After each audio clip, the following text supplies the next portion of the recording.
Hey there, it's your girl, Sarah, and today I'm here to share with you 4 amazing ways to avoid depression. Life can be tough sometimes, but remember, you're not alone. So let's dive right in. Number 1, self-care is key. Take some time out of your busy schedule to do things that bring you joy. It could be reading a book, practicing yoga, or simply enjoying a hot cup of tea. Remember, investing in yourself is never a waste of time. Number 2, connect with nature. Studies show that spending time in nature can have a positive impact on our mental well-being. So go for a walk in the park, hike in the mountains, or even just sit by the beach and soak in the calming sounds of waves.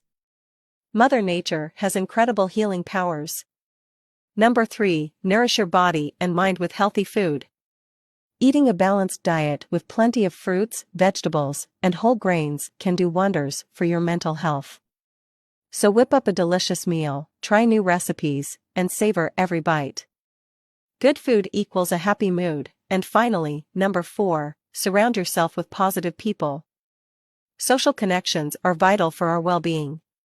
So reach out to your loved ones, spend quality time with friends who uplift you, and create memories that will last a lifetime.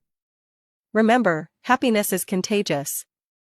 Remember me and follow me for more valuable content, and check the bio. Party Popper surprise gift for you. Bye.